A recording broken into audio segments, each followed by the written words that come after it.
Clock, side dish 50 ரூபா, 20 ரூபா water can, 10 ரூபா சிசர், 10 ரூபா கப்பு, மொத்தம் 300 ரூபா. ஒரு நாளைக்கு 300னா ஒரு வருஷத்துக்கு 365 நாள், 365 × 300 எவ்வளவு? 1,09,500 ரூபாய்க்கா. ஒரு குடிகார புருஷன் செலவு பண்ற ரூபாய் எவ்வளவு? 1,09,100. அப்போ நாங்க சிக்கனமா இருந்தோமா, நீங்க சிக்கனமா இருந்தீங்களா? தட்டுக்கா கைய பிடிங்களா? ஒரு குடிகார வருஷத்துக்கு 1,09,500 ரூபாய். ஆயா வரை கை தட்டுறாங்கன்னா என்ன அர்த்தம்? ஒரு ஆயாவுக்கு தட்டுறாங்கன்னு அர்த்தம். இப்போ ஒரு குடிகார புருஷன் ஒரு வருஷத்துக்கு 1,09,500 ரூபாய்க்கு தண்ணி அடிக்கிறான். எஸ். உங்க அப்பா தண்ணி அடிப்பாரா? எங்க அப்பா தண்ணி அடிக்க மாட்டார். உங்க அப்பாவுக்கு என்ன வயசு? 65. 65 வயசு. உங்க அப்பா தண்ணி அடிக்க மாட்டாரு. இல்ல. இப்ப 25 வயசுல உங்க அப்பா தண்ணி அடிக்க ஆரம்பிச்சிருந்தாருன்னு வச்சுக்க, 40 வருஷம் தண்ணி அடிச்சிருப்பாரு. 40 வருஷமா உங்க அப்பா தண்ணி அடிக்கல. இல்ல. 40 வருஷமா உங்க அப்பா தண்ணி அடிக்கல. இல்ல இல்லவே இல்ல. இப்ப 40 லட்சம் ரூபாய் கையில வச்சிருக்காரா? நாங்க தான் குடிச்சு அழிச்சு விட்டோம். உங்க அப்பா குடிக்க மாட்டாங்களா? 40 லட்சம் ரூபாவா கட்டி வச்சிருக்காரா? எங்க அப்பாவை பத்தி கேட்டாங்களா? எங்களை பத்தி பேசினா உங்க அப்பா பத்தி பேச மாட்டோமாக்கு? குடிகார புருஷன்கா, இவங்களுக்கு தான் பிக்கல் இருக்கு, பிடுங்கல் இருக்கு. அம்மா கூட இருக்கும்போது கஷ்டம் இல்லைன்னு தண்ணி அடிக்காம இப்ப பொண்டாட்டி வந்ததுக்கு அப்புறம் தண்ணி அடிக்கிறீங்களே, அதே மாதிரி மனைவி நாங்கெல்லாம் சேர்ந்து புருஷன் சரியில்லை, குழந்தைனார் சரியில்லை, ஏன் உங்க குடும்பமே விலகலன்னு நாங்க ஆளுக்கு ஒரு கட்டிங் அடிச்சா உங்க குடும்பம் என்ன ஆகும்? குடும்பத்துல எந்த பிரச்சனையும் வராது. ஓ வாட எனக்கு தெரியாது, யா வாட உனக்கு தெரியாது, ஆம்பளை போட்டு ஆளுக்கு பதியா பிச்சு திட்டு போயிட்டே இருக்க. குடிகார புருஷன் நைட்டு வரட்டும் சார். ஒவ்வொரு ஏழை பிள்ளை நாங்களா ஒரு வீட்டுக்கு வாக்கப்பட்டு வந்ததுக்கு அப்புறம் குடிச்சிட்டு வந்தா கூட மண்ணோட வருவார் சார். அந்த மண்ணை இந்த முந்தானையில எடுத்து அவன் மூஞ்ச தொடச்சு. அதை மட்டும் சொல்லாத. ஏன்? எங்க ஊர்ல நேற்று ஒருத்தன் மூஞ்சி ஊரா ரத்தமா வந்தான். என்னடா அங்கிட்ட என் பொண்டாட்டி முந்தானையில தொடச்சா, அதுக்கப்புறம் ரத்தம் வரும்னா கல்லு பதிச்ச சேலை கட்டிட்டு இருக்கான். இதை எடுத்து இப்படி இருக்கா சார். ரத்தம் முகத்துல வந்தா கூட அதுல மருந்து வச்சு பஞ்செல்லாம் வச்சு கட்டு எப்படி தெரியுமா போடுவா? எப்படி போடுவா? கீழே இருக்கிற புருஷனை, மன்னவனா இருக்கிறவனை அப்படியே மேல கொண்டே சேர்த்துருவான்.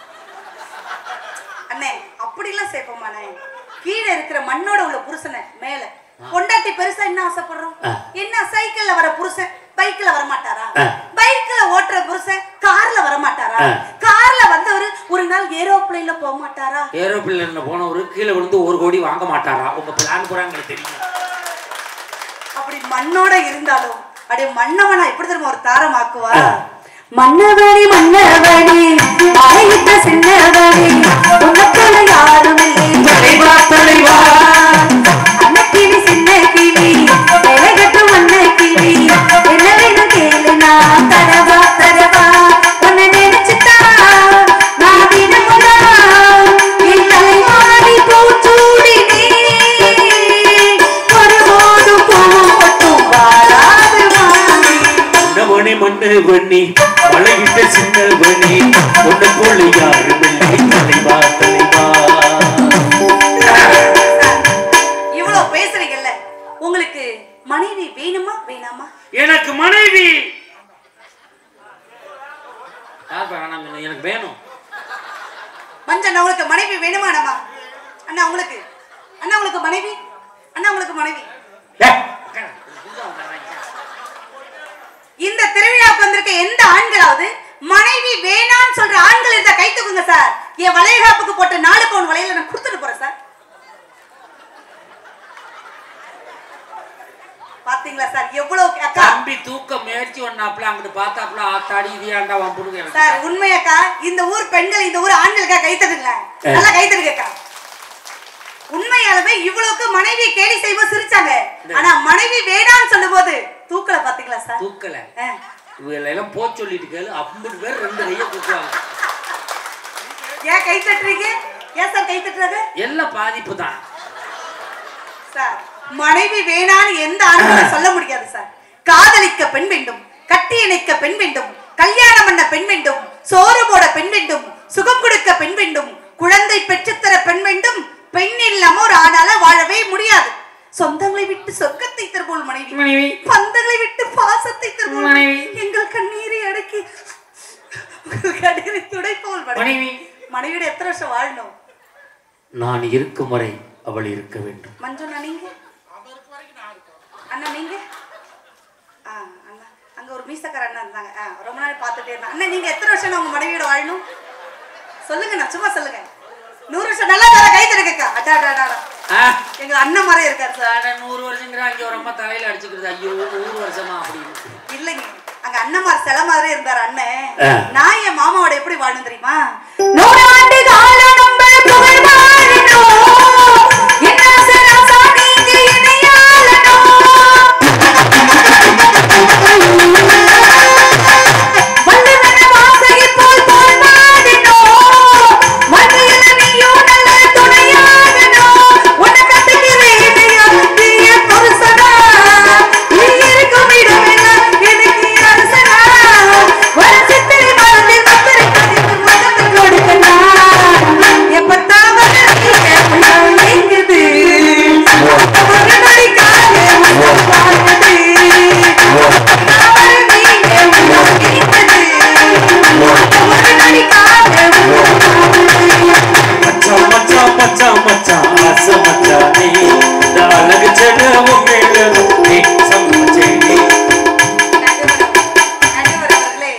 ஆண்களுடைய லைஃப்னால ஒய்ஃப் கூட வாழ்கக்கா.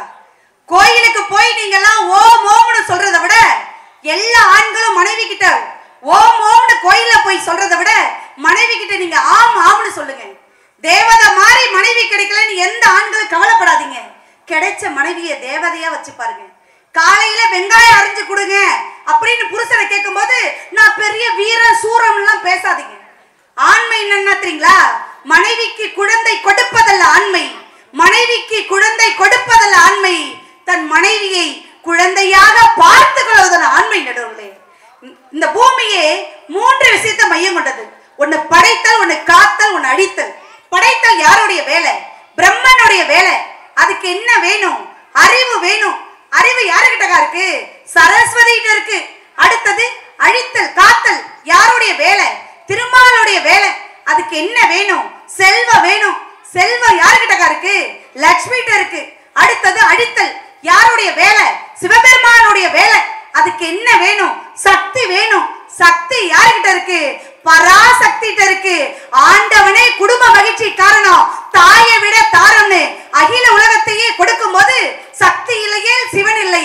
தட்சணை கொடுக்கும் கைகளை விட தட்சணை கொடுக்கும் கைகளை விட தானம் கொடுக்கும் கைகளை தான் அந்த அன்னமார் சாமிக்கே பிடிக்கும்.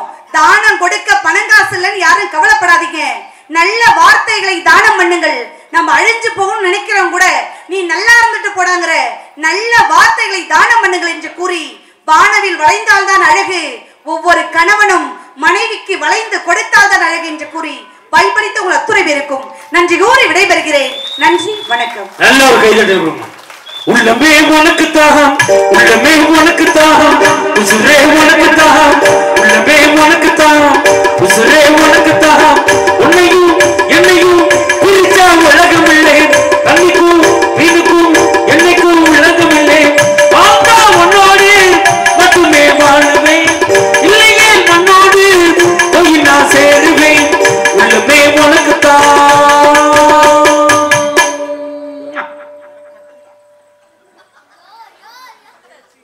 பாண்டிச்சேரி கவிதமி நல்லா பேசியிருக்காங்க. ஒரு கைதட்டல் கொடுங்க பாப்போம். பதிலுக்கு பதில் அருமையா பேசியிருக்காங்க. உண்மையிலே நல்ல பேச்சு, அருமையான பேச்சு. இங்க இருக்க ஆண்களை பார்த்து கேட்கிறேன். இன்னைக்கு தான் அன்னமார் சாமிகளுக்கு கும்பாபிஷேகம் நடத்திருக்கீங்க. அதுவும் தமிழ்ல திருக்குட நன்னீராட்டு விழா அருமையா பத்திரிக்கை அடிச்சிருக்கீங்க. உண்மையில பெருமையா இருக்கு. மனச்சாட்சியோடு சொல்லுங்க. இந்த அம்மா கேட்டதுக்கு நீங்க கை தூக்கல. இப்ப நான் கேட்கிறேன், கை தூக்குங்க. இந்த ஜென்மத்துல வாச்ச பொண்டாட்டி தான் எனக்கு 7 ஜென்மத்துக்கும் வேணும்னு நினைக்கிற ஆம்பளை இருந்தா கை தூக்குங்க பாப்போம்.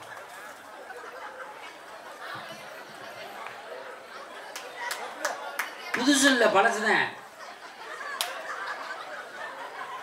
ஐயா தூக்கிட்டு அங்கிட்டு பாக்குறாரு. போதுமா? அஞ்சு அவனே தூக்குனாரு. அவருக்கு பக்கத்துல பார்த்துட்டு இருக்கோம். இப்ப இங்க இருக்க பெண்களை பார்த்து கேட்கிறேன், மனச்சாட்சியோடு சொல்லுங்க. புருஷனோட பாஸ்போர்ட் சைஸ் போட்டாவை மணிப்பர்சிலே வச்சிருக்கங்கிற பெண்கள் கை தூக்குங்க பாப்போம்.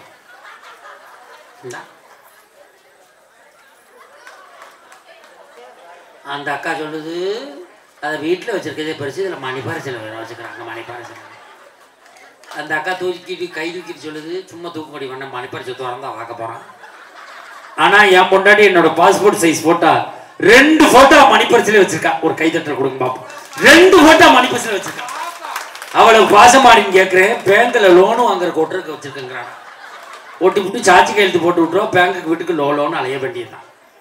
இப்போ எங்கே நிம்மதி இருக்கு? ஆனால் பணம் தானே வேணும், சொத்து தானே வேணும் என்று பேச வருகிறார் பெரும்புலவர். டீ குடிக்கிறா? அப்போ குடி குடி குடி நீச்ச டீ அடியா, நீ கையில் அடியா, டீயை கையில் எடுங்க, டீயை கையில் எடு, குடி குடியா, நல்ல குடி. நீ குடிச்சியாமா? நீ குடி. நீ நீ நீ பிஸ்கட் வாங்கிக்கிறியா? வாங்கி சாப்பிடு. குடி, வாங்கி சாப்பிடு. உழைக்கிறவன் ஒருத்தன், உறிஞ்சி குடிக்கிறவன் 9 பேர். நீ சாப்பிடுங்க, நீ சாப்பிடு, கீழே வைக்காத. பிஸ்கட்டா? சாப்பிடு சாப்பிடு சாப்பிடு. அதான் எனக்கு இந்த இதை கொடுத்துக்கிட்டு உங்களுக்கு ஏதாவது நல்ல பிஸ்கட் லேடிஸ்ன்னு பார்த்து கொடுத்துருப்பாங்க.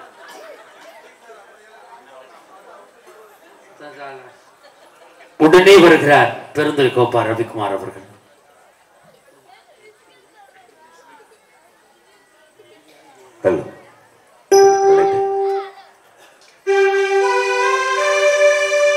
ஓரானை கன்றை உமையாள் திருமகனை போரானை கற்பகத்தை பேணினால் வாராத புத்தி வரும், வித்தை தரும், புத்திர சம்பத்தும் தரும், சக்தி தரும், சித்தி தரும் தான்.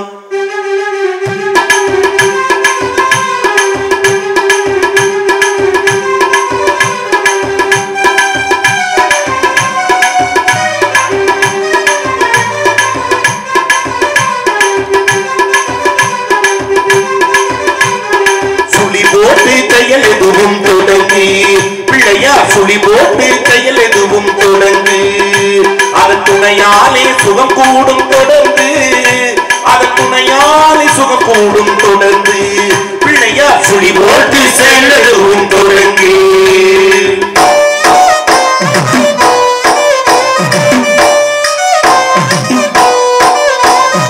பணியின்றி வேலனவன் திகைத்தான், பணியின்றி வேலனவன் திகைத்தான், புறவள்ளியவள் கைப்பிடிக்க துடித்தான். வழியின்றி வேலனவன் திகைத்தான், புறவள்ளியவள் கைப்பிடிக்க துடித்தான். மறந்துவிட்ட அண்ணனையே நினைத்தான், மறந்துவிட்ட அண்ணனையே நினைத்தான். மறுகணத்தினிலே மதிட்டியிலே திளைத்தான், மறுகணத்தினிலே மதிட்டியிலே திளைத்தான். பிள்ளையார் சுழி போட்டு செயலும் தொடர்ந்து, அதன் துணையாலே சுகம் கூடும் தொடர்ந்து, அதன் துணையாலே சுகம் கூடும் தொடர்ந்து, பிள்ளையார் சுழி போட்டு செயலும் தொடர்ந்து தொடர்ந்து. உதிரத்தின் உறவோடு என்னை உறவாட விட்ட தாயே, உதிரத்தின் உறவோடு என்னை உறவாட விட்ட தாயே, முதிராத தமிழானே முத்தமிழை நான் பேச முன்னின்று காப்பாய் நீயே. நற்றாயே தமிழ் தாயே, என் நாவில் வந்து நடம் புரிவாய் நீயே. எங்கேனும் பிழை இருந்தால் நீ பொறுப்பாய் இங்கு தாயே. தமிழுக்கும் தமிழர்களுக்கும் என் சிறந்தாழ்ந்த வணக்கங்களை அன்போடு தெரிவித்துக் கொண்டு ஒரு நல்ல கைதட்டல் கொடுக்கலாம். உண்மையிலுமே சொல்றேன், நீங்க பாருங்க, ஒரு நள்ளிரவு நேரத்தில் கூட நல்ல தமிழுக்காக கைதட்டுகிற மக்கள் நம்ம மண்ணில் இருக்காங்க. நல்லா கைதட்டுங்க, நம்ம ஊருக்காக வந்திருக்கோம். உலகத்திலேயே ஏன் இந்த கைதட்டலை கேட்டு வாங்குறோம் அப்படின்னு சொன்னா, ஒரு மனிதன் பிறக்கின்ற போது அவனுக்கு கிடைப்பது தாயினுடைய நாக்கில் இருந்து பிறக்கிற தாலாட்டு. அதே மனிதன் இந்த மண்ணை விட்டு நீங்குகிற போது அவனுக்கு கிடைப்பது உற்றார்கள், உறவினர்கள், உடன் பழகியவர்களினுடைய கண்களில் இருந்து வழிகிற நீராட்டு. நம்மை போன்ற மேடை கலைஞர்களை வாழ வைப்பது நீங்கள் கொடுக்கிற கைதட்டல் என்கிற பாராட்டு என்பதை சொல்லி நல்லா கொடுங்க. உண்மையிலுமே நல்ல மக்கள். நடுவர் அவர்களே, வெளிநாட்டிலும் தாய்மார்கள் இருக்காங்கல்ல, நம்ம கிராமத்திலும் தாய்மார்கள் இருக்காங்கல்ல. 2 தாய்மார்களுக்கு ஒரு வித்தியாசம் இருக்குன்னு. என்ன வித்தியாசம்? அத்தனை பேருடைய கைகளும் தட்டுவாங்க. என்ன தெரியுமா?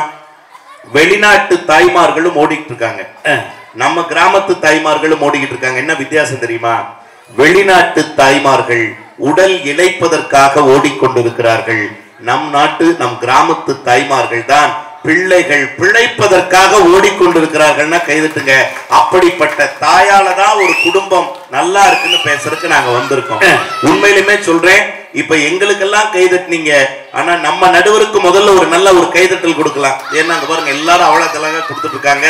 அண்ணே நான் ஒன்னே ஒண்ணு கேட்கிறேன், என்ன தெரியுமாண்ணே, இப்ப நீங்க அனுமதி கொடுத்தீங்கன்னா உங்க பெருமைய உங்க தம்பி ஒரு வார்த்தை சொல்லிக்கிறேன். என்னைய பத்தி சொல்றதுக்கு என்கிட்டே அனுமதி கேட்க, உங்களை பத்தி சொல்றதுக்கு உங்ககிட்டயே அனுமதி வாங்கிட்டு சொல்றேன். என்னைய கேட்காம என்னைய பத்தி என்னென்னமோலாம் உங்களைய கேட்காம உங்களைய பத்தி 1000 பேர் சொல்லட்டுனே, ஆனா உங்க தம்பி உங்களை கேட்டுட்டு உங்களை பத்தி இன்னைக்கு மேடையில சொல்றேன். அப்ப சொல்லு, நான் பெர்மிஷன் தாரேன். உண்மையிலுமே சொல்றேன், இங்க ஐயா எல்லாம் உட்கார்ந்து இருக்காங்க, அம்மாக்கள் எல்லாரும் உட்கார்ந்து இருக்காங்க. பாமர மக்கள் உண்மையிலுமே சொல்றேன், இந்த மண்ணின் மைந்தர்கள் போல அழகா உட்கார்ந்து இருக்கீங்க. எனக்கு என்ன மகிழ்ச்சி தெரியுமா, இவங்க முன்னாடி தானே நீங்க யாருன்னு சொல்லணும். தேவகோட்டை மகாராஜன்னா யாரு? யாரு ஊருக்குள்ள அவருக்கு என்ன பேரு? தேவகோட்டை மகாராஜன்னா யாரு? ஊருக்குள்ள அவருக்கு என்ன பேரு? தேவகோட்டை மகாராஜன்னா யாரு? கிருஷ்ணர் தாராண்டா. தாராண்டா பேசி முடிச்ச உடனே தாராண்டா எடுத்து வைங்கன்னு. அதுக்கு தானே இந்த கத்துற. ஆனா நீங்க விஜய் டிவில கலக்க போவதுன்னு ஒரு நிகழ்ச்சி வந்தது பார்த்திருக்கலாம். சன் டிவில ஒரு காலத்துல அசத்த போவது யாருன்னு ஒரு நிகழ்ச்சி வந்தது பார்த்திருக்கலாம். அதிலெல்லாம் யார் யாரோ நகைச்சுவை பேசுற மாதிரி கேட்டிருப்பீங்க. பேசுகிறவர்கள் தான் யார் யாரோ, ஆனால் அவர்கள் பேசுகிற நகைச்சுவைக்கெல்லாம் சொந்தக்காரர் யாருன்னு கேட்டா தேவகோட்டை மேடை கலைவாணர் அன்பு அண்ணன் மகாராஜன் அவர்கள்னா ஒரு கைதட்டல் கொடுங்க. எப்படி விசிலோட வருது பாருங்கண்ணே. நடக்குதா இல்லையா? நான் டிவில ஜோக் எழுதி கொடுக்கறது என்னோட வேலை. சரி, ஒரு ஜோக் எழுதி கொடுத்தா 500 ரூபா கொடுப்பாங்க. அதை அவங்க டிவில பேசிட்டு 50,000 ரூபாய் சம்பாதிச்சு கார்ல சுத்துறானுவ.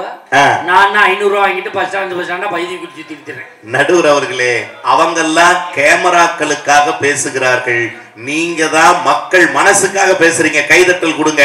அவங்க பாருங்க, சேர்ல இருக்கிற பாட்டியிலிருந்து இங்க இருக்கக்கூடிய தம்பியிலிருந்து கைதட்டுறாங்கன்னா உலகத்திலேயே பெரிய விஷயம், பெரிய புண்ணியம் எது தெரியுங்களா? யாருடைய அழுகைக்கும் காரணமாக இல்லாமல் எல்லோருடைய சிரிப்புக்கும் காரணமான அண்ணன் மகாராஜன் அவர்களுக்கு ஒரு நல்ல கைதட்டல் கொடுக்கலாம். இன்னுமே எவ்வளவு அழகா கேட்டுட்டு இருக்காங்க.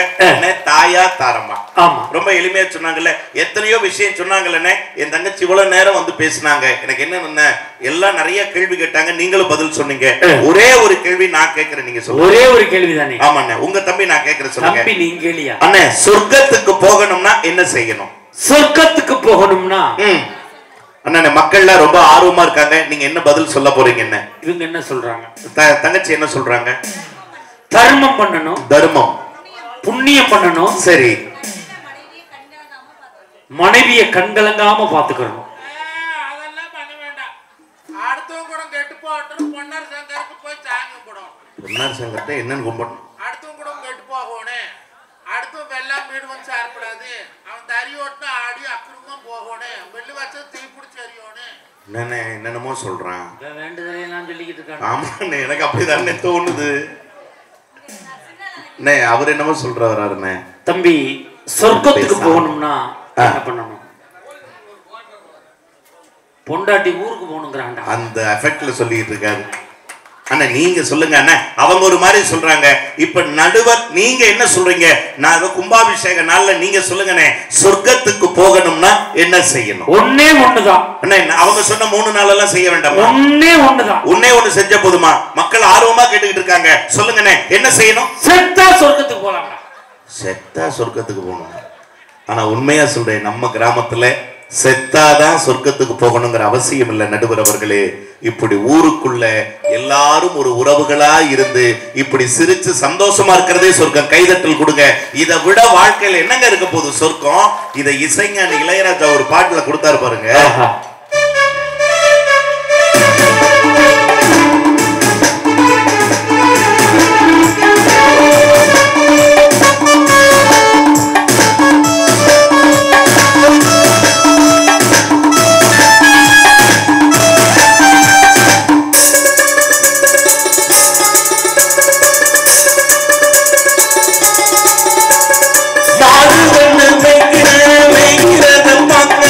மந்தவெளி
கலைஞர்களுக்காக ஒரு கைதட்டல் கொடுங்க. என்ன அழகா நான் கேட்கிறேன்.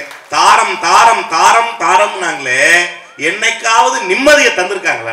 அப்படி நான் கேட்கிறேன். எல்லாம் தாரம் தாரம்ங்கிறீங்களே, வாழ்க்கையில வலது கால் எடுத்து வச்சா விளக்கேத்துவாங்கன்னு பேரு. ஆனா விளக்கேத்தவா வராங்க, விளக்கேத்த வராங்க, விளக்கேத்த வருவாங்கன்னு எங்க அம்மா சொல்லிச்சு. பத்த வைக்க வராடா, பத்த வைக்க வராடான்னு. உண்மைதானே? கைதட்டுங்க சார். உண்மையிலுமே நல்லா இருக்கிற குடும்பத்துல பத்த வைக்க வந்ததே அவங்க தானே. உண்மை யோசிச்சு பாருங்க. பற்றோடெல்லாம் இல்ல, உங்க குடும்பத்தோட பற்றா இருக்கிறீங்க, எங்க குடும்பத்தை அந்நியமாக்கிறீங்க. அதுதான் உண்மையான உண்மை. இதுல வந்து பற்ற வைக்கிறதுல பற்று வைக்கிறதுக்கு வராங்கன்னாங்க.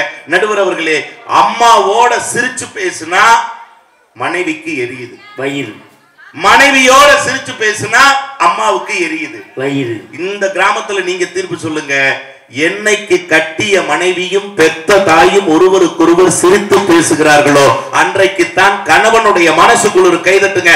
அந்த வாய்ப்பு நடக்குதானே? அது உண்மை. அதுக்காக தான் இங்க எல்லாரும் அந்த தலைப்பை தேர்ந்தெடுத்து கொடுத்திருக்காங்கன்னா, நடுவர் அவர்களே, கல்யாணம் ஆன புதுசுல பொண்டாட்டியை கூட்டிட்டு கொஞ்சம் வெளியில தெருவுல போயிட்டு வா பான்ச்சு எங்க அம்மா. எங்க அம்மா சொல்றதே அதிசயம், அது உங்களுக்கு தெரியும். அதுவும் உங்க அம்மா தெருவுல போயிட்டு வா. யோசிச்சு பாருங்க. வெளியில தெருவுல போயிட்டு வாச்சு, வெளியும் போயிட்டு வா, தெருவுலயும் போயிட்டு வாச்சு. உண்மையா சொல்ல நடுவுல மனைவியை கூப்பிட்டு, அம்மா எங்க அம்மா சொல்லிருக்கு வா. உங்க அம்மாவா சொன்னாங்களா? ஆமாமா சொன்ன. என்ன சொன்ன? இல்லப்பா கல்யாணம் ஆன புதுசு மனைவியை அழைச்சிட்டு பைக்ல கூப்பிட்டுட்டு அப்படியே கோயில் குளத்துக்கு போயிட்டு சினிமாவுக்கு போயிட்டு ஹோட்டல்ல சாப்பிட்டு வந்துட்டு கிளம்பி எனக்கு என்ன வீட்டுல இருக்கிறத சாப்பிட்டு இருந்துக்கிறேன் சொன்னே. கேட்கல. மறுபடியும் கேட்டா உங்க அம்மா என்ன சொன்னாங்கன்னா, இப்ப இதை தாப்பா சொன்னாங்கன்னு வண்டியில ஏறி உட்கார்ந்தாச்சுன்னு வண்டி வீட்டுல இருந்து வெளியில வருது, வீதிக்குள்ள வண்டி ஓட்டுறேன். வந்து சொல்றேன்னா உங்க அம்மா என்ன சொன்னாங்கன்னா, இந்த மாதிரிப்பா கோயில் குளத்துக்கு போயிட்டு சினிமாவுக்கு போயிட்டு ஹோட்டலுக்கு போயிட்டு சாப்பிட்டுட்டு அப்புறமா வீட்டுக்கு வாங்கன்னா வண்டி வீதியில இருந்து மெயின் ரோட்டுக்கு வருதுன்னு மறுபடியும் முதுக சொல்றேன்னா உங்க அம்மா என்ன சொன்னாங்க அப்படின்னா கட்டுப்பாச்சு. நடுவர் அவர்களே, வண்டியிலிருந்து கையை விட்டுட்டு திரும்பி இதை தாண்டி சொன்னாங்கிற எதிர்த்தால லாரி வந்தது கவனிக்கல. நடுவர் அவர்களே, லாரி மேல வந்துருமோன்னு டிச்சுக்குள்ள வண்டி கிடக்குது, வண்டிக்கு கீழே நான் கிடக்குறேன். என்ன தேடி வந்தா நடுவர் அவர்களே, தலையில இருக்கக்கூடிய ரத்தத்தை துடைக்கிறதுக்கு தான் வருவான்னு பார்த்தா பக்கத்துல வந்து சொன்னா, இப்பவாவது சொல்லுங்க உங்க அம்மா என்னதான் சொன்னாங்கன்னு கேட்கிறாளே, இந்த மனைவியால நிம்மதி வருமா நடுவர்? எப்படி வரும் நான் கேட்கிறேன். ஆனா தாய்ங்கிறவ யாரு தெரியுங்களா? இங்க எத்தனையோ தாய்மார்கள் இங்க பாருங்க, குழந்தைகளை மடியில சேர்த்து வச்சு உட்கார்ந்து இருக்காங்க. ஒருத்தன் வேலைக்காக வெளியூர் போனானே. இப்ப இங்க இருக்கிற ஒரு பையன் கோயம்புத்தூர்ல ஒரு கம்பெனிக்கு வேலைக்கு போனான். இன்டர்வியூக்காக போனா. காலையில 7 மணிக்கே கிளம்பிட்டாங்க. சாயந்தரம் 7 மணிக்கு வரான். வீட்டுக்குள்ள நுழையும் போது அப்பா கேட்டாரு, காலையில 7 மணிக்கே போனீங்களே தோற, இந்த வேலையாவது கிடைக்குமான்னு. அக்கா கேட்டா, சம்பளம் எவ்வளோடா தம்பின்னா. தங்கச்சி கேட்டா, முதல் மாசம் சம்பளத்துல எனக்கு ஒரு செட்டு சுடிதார் வாங்கி கொடுக்குறீங்களா அண்ணான்னு கேட்டா. ஆனால் ஒரே ஒரு குரல் மட்டும்தான் சமயக்கட்டுல இருந்து கேட்டுச்சு. என்ன தெரியுமானே?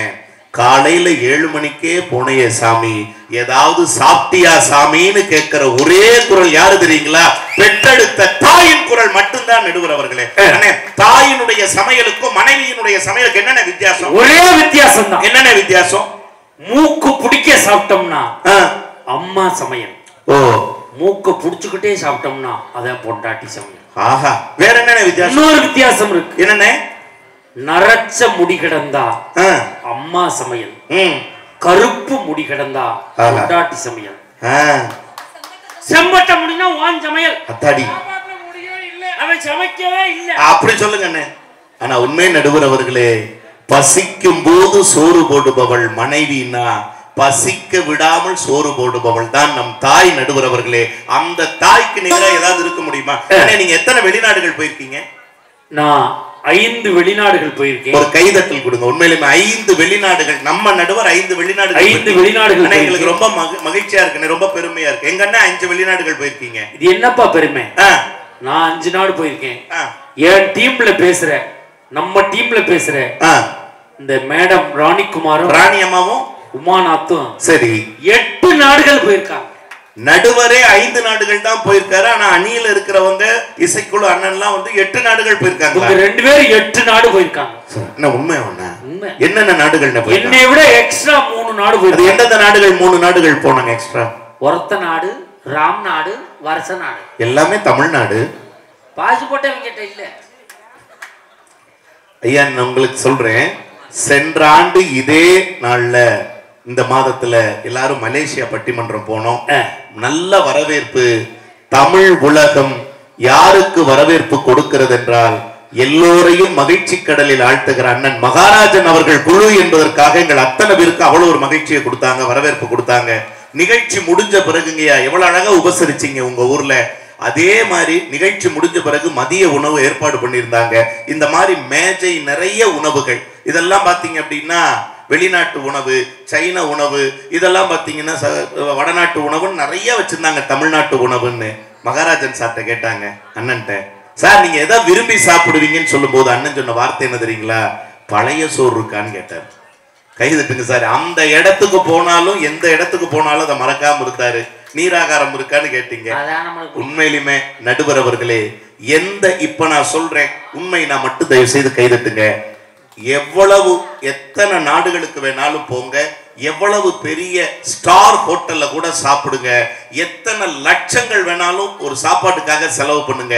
ஆனால் எத்தனை லட்சம் கோடி செலவு பண்ணாலும் எந்த ஸ்டார் ஹோட்டலிலும் கிடைக்காத ஒரு உணவு ஒரு இடத்துல இருக்குனே, கிடைக்காத சுவை ஒரு இடத்துல இருக்கு. எங்கப்பா? பெத்த தாய் கையால பழைய சோறுனால ஒரு வாய் குடிக்கும் போது, ஒரு வாய் கஞ்சி வாங்கி குடிக்கும் போது கைதட்டுங்க.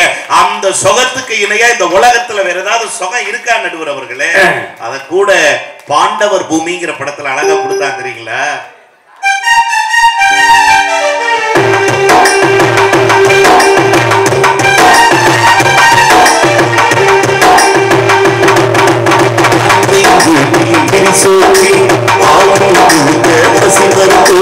ஒன்றை கண்ணில் அடிபட்டால் 10 கண்ணில் வழிபட்டோ, கண்ணீர் துள்ளம் தந்ததில்லை ஆசும் ஒன்றை வேதங்களாகும் சொன்னதில்லை எங்கள் கதை போல் வேறொன்றை கண்கள் அழுதிட பழகவில்லை, கவலை இதுவரை பொழிந்ததில்லை, கருப்பா சிவப்பா தெரிந்ததில்லை, காரணம் எதுவென புரியவில்லை, சேகரித்து வைப்பதற்கு தேவையான எதுவும் இல்லை, இறைவனுக்கும் இவர்களுக்கும் இடைவெளிகள் இருந்ததில்லை, நிலவுகள் கூறி பூமியில் வாழ்ந்ததை அது ஒரு பொற்காலம், அவரவர் வாழ்க்கையில் 1000 மாற்றங்கள்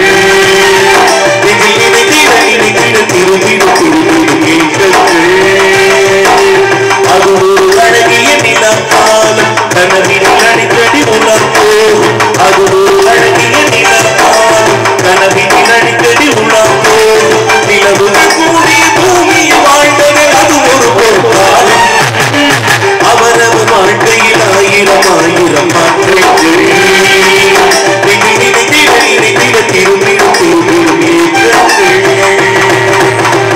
அம்மாக்களுக்காக ஒரு கைதட்டல் கொடுங்க. இதெல்லாம் இல்லையா? இதெல்லாம் மகிழ்ச்சியா இல்லையா? இவங்க பெருமை சேர்க்கலையா? நான் இப்படி சொல்ற நடுவர்களே, உலகத்துல 1000 உறவுகள் நமக்கு இருக்கலாம், 1000 உறவுகள் இருக்கலாம். ஆனா எல்லா உறவுகளையும் நமக்கு குழந்தையாக, நாம் குழந்தையாக இருக்கிற போது நமக்கு அறிமுகப்படுத்தியவள் யார் நடுவர் அவர்களே? பெற்ற தாய். யோசிச்சு பாருங்க. அம்மா வந்து சொன்னா தானே நடுவர் அவர்களே அப்பாவுடைய பேர் கூட தெரியும். அதையும் ஒரு பாட்டுல கொடுத்தான்.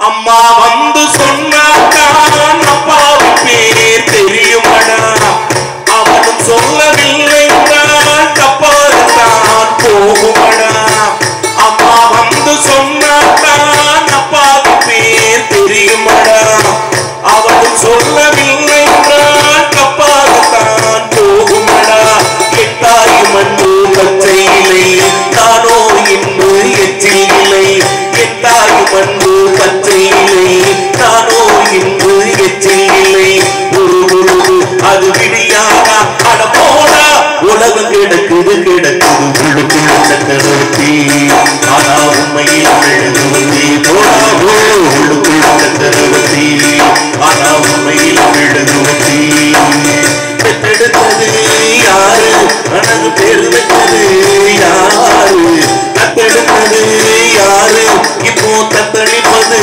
யாரு, உள்ளுக்குள்ள சக்கரவர்த்தி, ஆனா உண்மையில் மெழுகுவர்த்தி, உள்ளுக்குள்ள மெழுகுவர்த்தி, ஊதுவத்தி.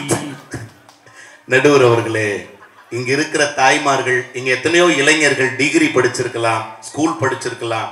ஒண்ணு சொல்லட்டுங்களா, எத்தனையோ தாய்மார்கள் 10 பாத்திரம் தேய்த்தாவது தன் பிள்ளைகளை பட்டப்படிப்பு படிக்க வைக்கிறாங்க. கைதட்டுங்க. நடுவர் அவர்களே, அவங்க சொன்னாங்க ஒரு வார்த்தை, மனைவியாலதான் மகிழ்ச்சி, மனைவியாலதான் மகிழ்ச்சிங்கிறாங்களே. மனைவிக்கே எப்ப மகிழ்ச்சி தெரியுமாண்ணே? அவ அம்மாவா ஆகும்போதுதான் மகிழ்ச்சினா நடுவர் அவர்களே, அதுதான் பெருமை அப்படின்னு சொன்னா, ஒரு மனைவி வாழ்நாளில் சாகிற வரை மனைவியாகவே இருந்துட்டா அவளுக்கு என்னைக்கு மகிழ்ச்சி கிடையாது. என்றைக்கு அம்மா என்கிற பதவியை அவள் அடைகிறாளோ அதுதான் ஒரு மனைவிக்கே ஒரு மகிழ்ச்சியாக இருக்கும் என்று சொன்னால் நடுவர் அவர்களே, நான் இப்படி சொல்லி நிறைவு செய்கிறேன். என்ன தெரியுங்களா, வாழ்க்கையில இருக்கும் போது தாயின் அருமை யாருக்கும் தெரிவதில்லை. இருக்கும் போது தாயின் அருமை யாருக்கும் தெரிவதில்லை. சண்டை போட்டே கொள்றாங்களே. நான் கேட்கிறேன், அவங்க வீட்டு உறவுகள் வந்தா ஒரு மாதிரி நடத்துறாங்க, நம்ம வீட்டு உறவுகள் வந்தா ஒரு மாதிரி நடத்துறாங்களே. நடுவர் அவர்களே, வாழ்க்கையில உண்ண கற்றுக் கொடுத்தவள் தாய், உடுக்க கற்றுக் கொடுத்தவள் தாய், உழைக்க கற்றுக் கொடுத்தவள் தாய், உண்மையா இருக்க கற்றுக் கொடுத்தவள் தாய்னா அந்த தாய் இல்லாம எதுவுமே இல்லை நடுவர் அவர்களே. அந்த தாய் இல்லாம எதுவுமே இல்லை. நான் இப்படி சொல்றேன், மிச்சம் வைக்காம சாப்பிடுவீங்களாண்ணே? இல்ல, வச்சிருவேன். மிச்சம் முடியலன்னா வச்சிருவீங்க. நான் கேட்கிறேன், மிச்சம் வைக்காமல் ஒரு குழந்தையை சாப்பிட பழக்குபவளும் தாய்தான். தாம் மிச்சம் வைத்ததை மட்டும் சாப்பிட்டு வாழ்பவளும் தாய்தான் அப்படின்னு சொன்னா நடுவர் அவர்களே, அந்த தாய் இல்லாமல் யாருமே இல்லை. அதனாலதான் கண்ணதாசன் கூட மிக அழகா சொன்னா, ஜீவநதியாய் வருவாள் நம் தாகம் தீர்த்தே மகிழ்வாள், ஜீவநதியாய் வருவாள் நம் தாகம் தீர்த்தே மகிழ்வாள், தவறினை பொறுப்பாள் கருமத்தை வளர்ப்பாள் தரணியிலே வளம் சேர்த்திடுவாள், தவறினை பொறுப்பாள் கருமத்தை வளர்ப்பாள் தரணியிலே வளம் சேர்த்திடுவாள். அந்த தாயில்லாமல் நான் இல்லை, தானே எவரும் பிறந்ததில்லை, நமக்கு தாய் இருக்கின்றாள் என்றும் நம்மை காக்கின்றாள், தாயில்லாமல் நாம் இல்லை. நடுவர் அவர்களே, சாகிற வரை இந்த மண் எனும் தாய் சுமக்கிறது என்றால், நம் மரணத்தின் போது கூட நமக்கு வலிக்காமல் இருக்க வேண்டும் என நினைக்கிற ஒரே உறவு பெற்றெடுத்த தாய் என்கிற உறவை தவிர வேறு யாரும் இல்லை என்கிற காரணத்தால் மனைவி என்கிற உறவு, தாலிக்கொடி உறவு, தாய் என்கிற உறவு, தொப்புள் கொடி உறவு, தாலிக்கொடி உறவு, பாதியில் வந்த உறவு. ஆனால் தொப்புள் கொடி உறவுதான்